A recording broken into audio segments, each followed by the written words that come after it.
এটা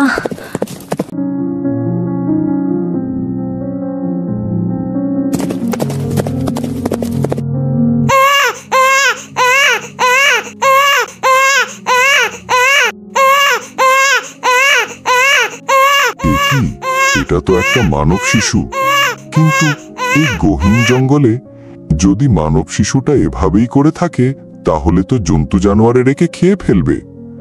আমি বরং এক কাজ করি, একটা বড় কচু পাতায় করে বাচ্চাটাকে ভাসিয়ে দিই। অনেক জেলেরাই নদীতে মাছ ধরতে আসে, কেউ না কেউ বাচ্চাটাকে ঠিকই পাবে।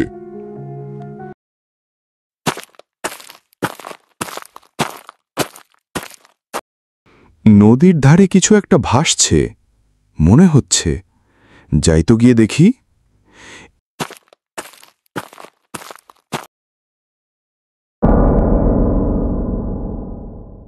এ কি? এ তো দেখছি একটা মানুষের বাচ্চা। হায় রে দুনিয়ার নিষ্ঠুর মানুষ! কোন পাষাং বাবা মা যে এই নিষ্পাপ বাচ্চাটাকে নদীতে ভাসিয়ে দিল। যাই, বাচ্চাটাকে আমার সাথে নিয়ে যাই, তারপর যা হওয়ার হবে।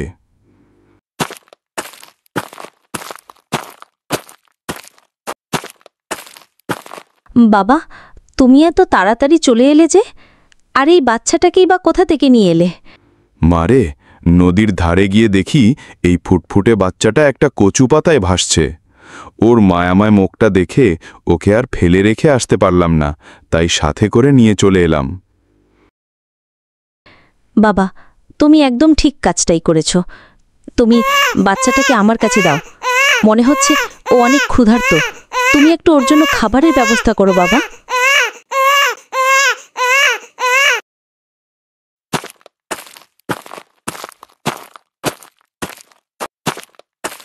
কিরে মায়া, মনে হচ্ছে তোদের বাড়ি থেকে বাচ্চার কান্নার আওয়াজ আসছে। বাড়িতে মেহমান এসেছে নাকি? না না ভাবি, এই দেখো, আমার বাবা নদী থেকে বাচ্চাটাকে পেয়েছে। আমাকে দেখে কি তোমার বোকা মনে হয় নাকি? কি মনে হয় কিছু বুঝি না। এটা যে তোমার অবৈধ বাচ্চা সেটা তো দেখেই বোঝা যাচ্ছে। এসব তুমি কি বলছো ভাবি? নদীতে মাছ পাওয়া যায়, কিন্তু নদীতে আমার বাচ্চা পাওয়া যায় নাকি? আমার মুখ না হয় বন্ধ করতে পারলে, কিন্তু গ্রামের কয়জনের মুখ বন্ধ করবে শুনি? যত তাড়াতাড়ি পারো বাচ্চার বাবাকে বলে বিয়েটা করে নাও।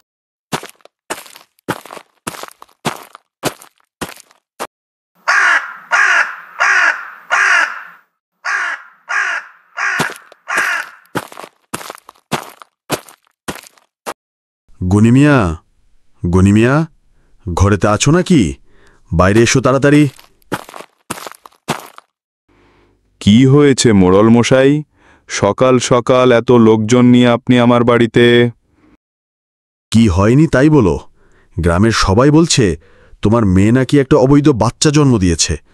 ওই বাচ্চার বাবাকে আমাদেরকে বলো, আমরাই তার সাথে তোমার মেয়েকে বিয়ে দেব। এসব আপনি কি বলছেন মোড়ল মশাই? আমি নিজেই বাচ্চাটাকে নদী থেকে কুড়িয়ে এনেছি। দেখো গনিমিয়া, তোমার এসব আজগুবি গল্প আমরা না হয় বিশ্বাস করলাম, কিন্তু গ্রামের সবাই তো আর এটা বিশ্বাস করবে না। এভাবে তো আমি গ্রামটা নষ্ট হতে দিতে পারি না। যদি ওই বাচ্চার বাবাকে খুঁজে বের করে তোমার মেয়ের সাথে বিয়ে দিতে না পারো, তাহলে কাল সকালে তোমরা এই গ্রাম ছেড়ে চলে যাবে। মা, বাচ্চাটাকে আমার কাছে দিয়ে দে। আমি যেখান থেকে এনেছি ওকে সেখানেই রেখে আসছি। এসব তুমি কি বলছো বাবা? গ্রামের কিছু নিচু মনের মানুষের জন্য তুমি এমনটা করতে পারো না।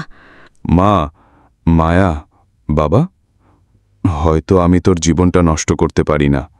মানুষ যা শুরু করেছে তাতে তো আমি তোকে কখনো বিয়ে দিতে পারবো না। বাবা, আমার বিয়ের থেকেও এই বাচ্চার জীবনটা অনেক বেশি মূল্যবান। যে সমাজে ন্যায় বিচার নেই সে সমাজে আমরা থাকতে চাই না। চলো বাবা, কাল সকালে আমরা গ্রাম ছেড়ে চলে যাই।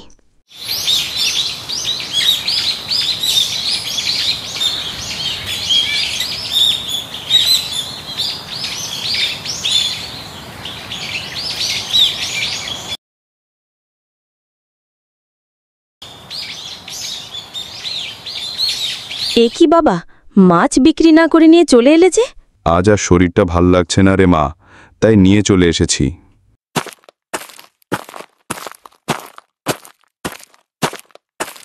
নানু ভাই, আজ থেকে হাটে মাছ বিক্রি করতে আমি যাব, তোমাকে আর কোথাও যেতে হবে না। না না নানু ভাই, আমি বিকালে যেয়ে মাছগুলো বিক্রি করে আসব, তোমাকে হাটে যেতে হবে না। হ্যাঁ রে খোকা, তোকে হাটে যাওয়ার দরকার নেই, তোর নানাই নিয়ে যাবে, তোকে কোথাও যেতে হবে না। মা, নানা ভাইয়ের অনেক বয়স হয়েছে, নানা ভাই আর কতদিন কাজ করবে? নানা ভাইয়ের এখন বিশ্রাম নেয়ার দরকার। আমি এখন অনেক বড় হয়েছি মা, এখন থেকে সব কাজ আমিই করব। মাছ নিয়ে যান, মাছ, নদীর তাজা তাজা মাছ। কাকু আসেন আসেন, দেখেন কত ভালো মাছ আছে। হ্যাঁ, মাছগুলো তো দেখছি বেশ ভালোই। তা খোকা, তোমাকে তো চিনলাম না। আমি এই হাটে আগে কখনো আসিনি, এই জন্য আপনি আমাকে চিনতে পারছেন না। তা তোমার বাবার নাম কি? বাবার নাম কি তা তো জানি না, মা কখনো বলেনি। এটা কেমন কথা? বাবার নাম না জানাটা তো খারাপ কথা। আর কারো সামনে এরকম বলো না, মানুষ তোমাকে খারাপ বলবে। ঠিক আছে, আমি আজকে মায়ের কাছ থেকে শুনে নেব। খোকা, তুই চলে এসেছিস, যা তাড়াতাড়ি হাত মুখ ধুয়ে নে। আজ তোর জন্য সর্ষে ইলিশ আর খিচুড়ি করেছি, তাড়াতাড়ি খাবি আয়। মা দাঁড়াও, আমার বাবার নাম কি আজ তোমাকে বলতেই হবে? আগে খেয়ে নে বাবা, তারপর তোকে সব বলবো। না, আগে আমি আমার বাবার নাম জানতে চাই। এখন আমি সব বুঝতে পারছি তুমি কেনই জঙ্গলের ভিতরে আমাকে লুকিয়ে লুকিয়ে বড় করেছ। আমি একটা পিতৃ পরিচয়হীন সন্তান। ছি ছি, মা তোমাকে এখন আমার মা বলতেও ঘৃণা করছে।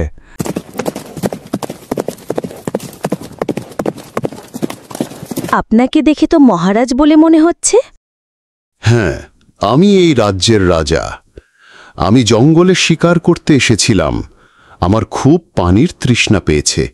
আমাকে কি একটু পানি খাওয়াতে পারবে? হ্যাঁ হ্যাঁ, আপনি একটু অপেক্ষা করুন মহারাজ, আমি এক্ষুনি আপনার জন্য পানি নিয়ে আসছি। আপনি তাহলে মহারাজ? আমি আগে কখনো মহারাজকে দেখিনি।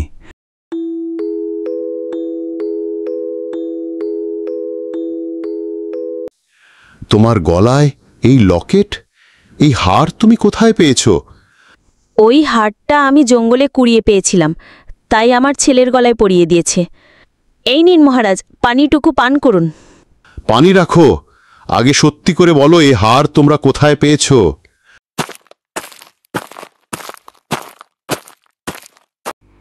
ক্ষমা করবেন মহারাজ, আমার মেয়ে আমার নাতির সামনে কখনোই সত্যিটা বলতে পারবে না।